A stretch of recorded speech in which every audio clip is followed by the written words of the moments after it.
بسم اللہ الرحمن الرحیم۔ السلام علیکم پیارے بچوں۔ اس سے پہلے ہم محمد حسین آزاد کے بارے میں پڑھ چکے ہیں۔ آج ان کا سبق پڑھیں گے جس کا نام ہے انسان کسی حال میں خوش نہیں رہتا۔ صنف کے لحاظ سے یہ ایک انشائیہ ہے، کیونکہ محمد حسین آزاد ایک انشا پرداز ہے، خیالی مضمون لکھنے والے ہیں، لیکن یہ مضامین بھی یہ فضول نہیں ہے، بے مقصد نہیں ہے، بلکہ ابھی ہم جب پڑھیں گے تو آپ کو پتہ چلے گا، ہاں بلکہ اس سبق کے نام سے پتہ چلتا ہے کہ انسان کسی حال میں خوش نہیں رہتا۔ مصنف ہمیں سمجھا رہے ہیں، مصنف ہمیں یہ سبق دے رہے ہیں کہ دیکھو اس دنیا میں ہر بندہ گلہ اور افسوس اور شکوے کرتے ہوئے نظر آتا ہے۔ کسی کے پاس کچھ ہے وہ بھی شکوے شکایت کر رہا ہے، کسی کے پاس کچھ نہیں وہ بھی شکوے شکایت کر رہا ہے۔ اصل وجہ کیا ہے؟ اصل وجہ یہ ہے کہ انسان کسی حال میں خوش نہیں رہتا۔ یہ کبھی بھی قناعت سے، صبر سے، شکر سے کام نہیں لیتا۔ حالانکہ ہر انسان کے پاس اتنی بے شمار نعمتیں ہیں کہ وہ اگر دیکھے تو ہزاروں لوگوں سے وہ افضل اور بہتر ہے، لیکن پھر بھی وہ ناشکری کرتا ہے، بے صبری دکھاتا ہے اور قناعت سے کام نہیں لیتا۔ تو مصنف اس سبق میں ہمیں یہی بات سمجھا رہے ہیں، بلکہ اس سبق کا مرکزی خیال بھی یہی ہے کہ ہر بندہ اپنی نعمتوں کے بارے میں سوچے، اسے جو آزمائش جس آزمائش میں اللہ نے اسے رکھا ہے وہ آزمائش انتہائی چھوٹی ہے۔ لوگ بڑی بڑی آزمائشوں میں گرفتار ہوتے ہیں، تو لہٰذا ہر انسان کو صبر اور شکر اور قناعت سے کام لینا چاہیے۔ مصنف کہتے ہیں کہ انسان کسی حال میں خوش نہیں رہتا۔ پینسل میرے ہاتھ میں ہے، میں یہاں پر تمام الفاظ کی مضامین لکھ سکتا ہوں، لیکن میں نے جان بوجھ کر نہیں لکھے ہیں، کیونکہ یہ آپ کے لیے بہت اہم ہے کہ آپ سبق سن رہے ہیں تو آپ پینسل اٹھائیں اور ساتھ ساتھ میں جو میننگز میں آپ کو بتاتا جاؤں وہ آپ لکھتے جائیں، تاکہ جب آپ خود سے لکھو گے، خود سے املا کے طور پر لکھو گے تو یہ سارے الفاظ آپ کے ذہن نشین ہوتے جائیں گے اور انشاءاللہ تعالی آگے چل کر آپ کا بہت فائدہ ہوگا۔ سقراط حکیم نے کیا خوب لطیفہ کہا ہے۔ سقراط، یہ تقریباً سقراط حکیم کتابوں میں ان کا ذکر ملتا ہے۔ یہ حضرت عیسیٰ علیہ السلام سے تقریباً 300-400 سال پہلے گزرے ہیں اور انتہائی قابل اور دانا بندے تھے۔ تو سقراط حکیم نے کیا خوب لطیفہ کہا ہے۔ لطیف کی معنی ہے باریک بات، ایسی بات جو ہر بندہ سمجھ نہ سکے۔ لطیفہ، لطیف بات۔ اگر تمام اہل دنیا کی مصیبتیں ایک جگہ لا کر ڈیر کر دے کہ اہل دنیا والے، اہل یہاں پر سابقہ ہے اور دنیا، اہل دنیا یعنی دنیا والے، اہل دنیا کی مصیبتیں، تکالیف، غم ایک جگہ لا کر ڈیر کر دے، ایک جگہ لا کر انبار بنا دے۔ ڈیر بنانا، انبار بنانا، اور پھر سب کو برابر بانٹ دے، سب کو ایکولی، بالکل برابر، یکساں طور پر برابر بانٹ دے، تو جو لوگ اب اپنی تئیں اپنے خیال میں، اپنی سوچ میں، اپنی دانست میں بد نصیب سمجھ رہے ہیں، وہ اس تقسیم کو یعنی اس نئی تقسیم کو مصیبت اور پہلی مصیبت کو غنیمت سمجھیں گے۔ یعنی اللہ تبارک و تعالیٰ نے ان کو جس آزمائش میں رکھا تھا وہ آزمائش اس کو انتہائی چھوٹی معلوم ہوگی، انتہائی آسان معلوم ہوگی، اور یہ جو نئی مصیبت اس نے اپنی چوائس کے مطابق لی ہے تو یہ مصیبت اس کو بہت بڑی معلوم ہوگی۔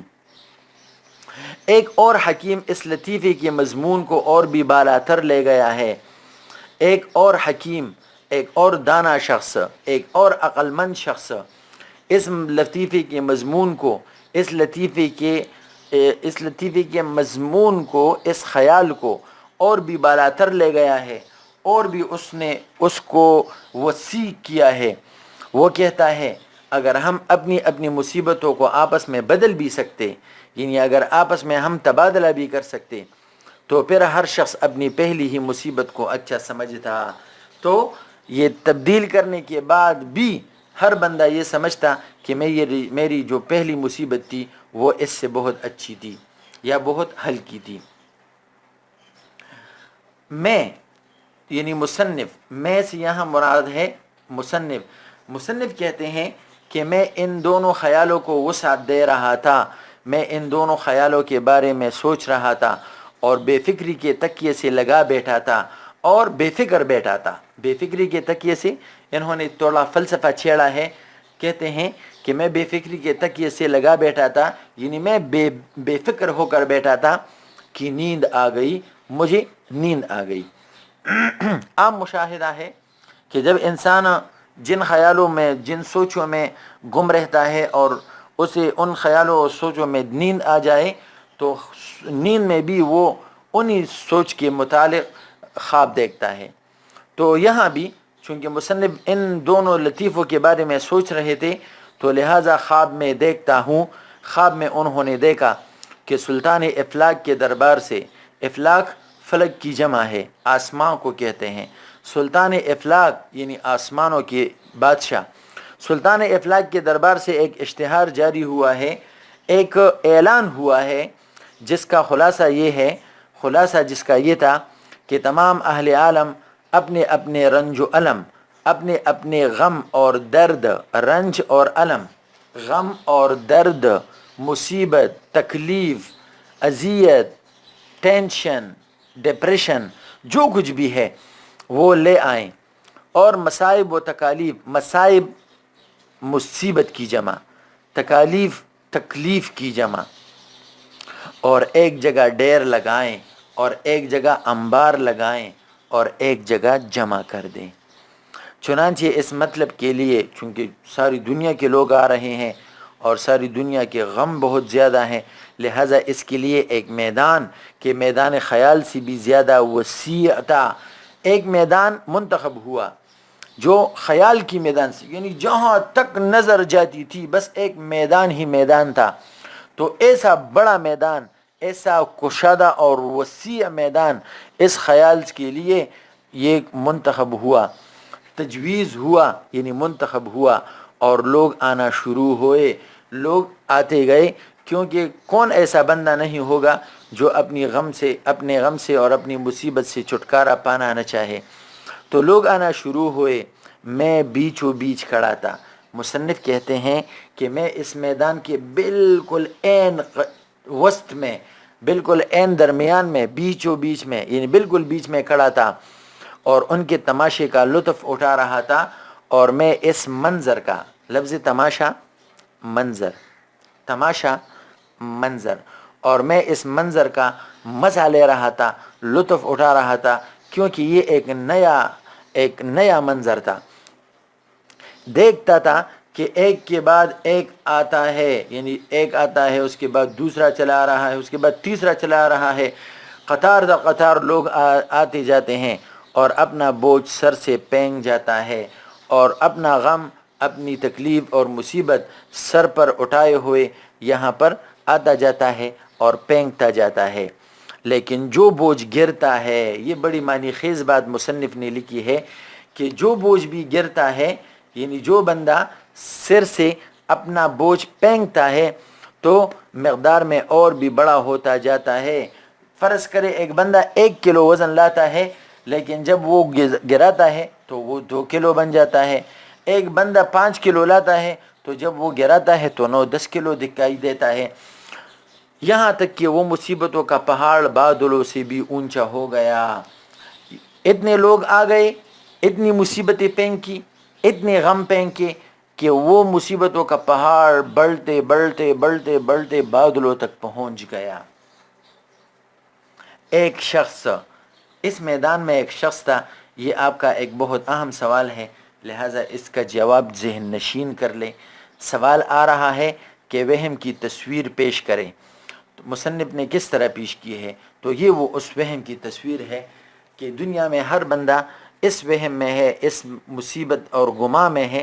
وہم کی معنی ہے گمان، اس وہم، شک، ہر بندہ اس وہم میں ہے کہ میرا غم دوسروں سے بڑا ہے، میری خوشیاں دوسروں سے کم ہے۔ ہر بندہ یہ سمجھتا ہے کہ دوسروں کی خوشیاں مجھ سے زیادہ ہے، دوسروں کے غم مجھ سے کم ہے۔ تو یہاں پر یہ مصنف نے اس وہم کو اس لیے بڑھا چڑھا کر بیان کیا ہے۔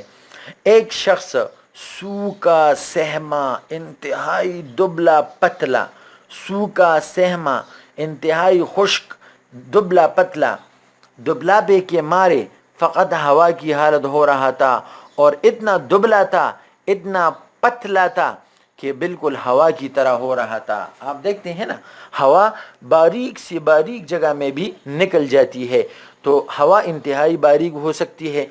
اس انبوہ میں، اس بھیڑ میں، اس ہجوم میں نہایت چالاکی اور پھرتی سے پھر رہا تھا، انتہائی چالاکی، انتہائی تیزی کے ساتھ، انتہائی تیز رفتاری کے ساتھ وہ گھوم پھر رہا تھا۔ اس کے ہاتھ میں ایک آئینہ تھا، اس کے ہاتھ میں ایک شیشہ تھا، آئینہ تھا، جس میں دیکھنے سے شکل نہایت بڑی معلوم ہونے لگتی تھی۔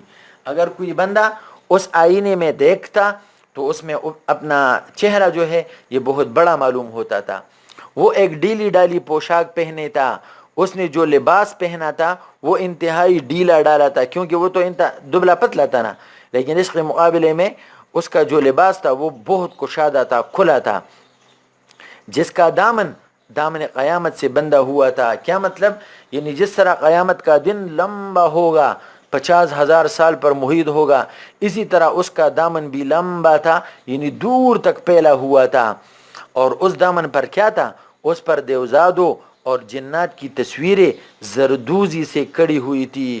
اس دامن پر دیوزادوں یعنی جنات اور یہ جو جن ہوتے ہیں نا، تو ان کی عجیب و غریب شکلیں ہوتی ہیں، تو یہ عجیب و غریب شکلیں سنہرے تار سے کڑی ہوئی تھی، یعنی بنائی گئی تھی، اور جب وہ ہوا سے لہراتی تھی، یعنی وہ پوشاک یا وہ دامن جب ہوا سے لہراتا تھا، جب وہ پوشاک ہوا سے لہراتی تھی تو ہزاروں عجیب و غریب صورتیں اس پر نظر آتی تھی، ہزاروں جنات اور دیوزادوں کی عجیب و غریب تصویریں کہ دیکھنے سے انتہائی ڈر لگتا تھا، تو ایسی تصویریں اس پر نظر آتی تھی۔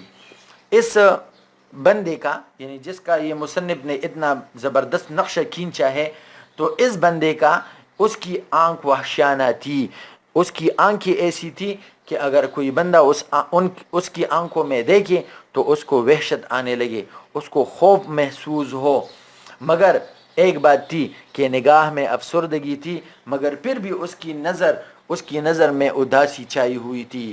کیا مطلب؟ یعنی اس کے چہرے پر، اس کی نظروں میں، اس کی آنکھوں میں جو اداسی ہے وہ صاف دکھائی دے رہی تھی۔ اور نام اس کا وہم تھا۔ اس کا نام کیا تھا؟ اس کا نام وہم تھا۔ یہ جو نقشہ کھینچا ہے جس بندے کا کہ دبلا پتلا ہونا اور انتہائی کھلا لباس پہننا، اور اس کے ہاتھ میں آئینہ تھا، اور اس کا دامن دور تک پھیلا ہوا تھا، جس پر مختلف دیو اور جنات کی شکلیں کڑی ہوئی تھی، تو یہ کون تھا؟ اس کا نام وہم تھا، اس بندے کا نام وہم تھا۔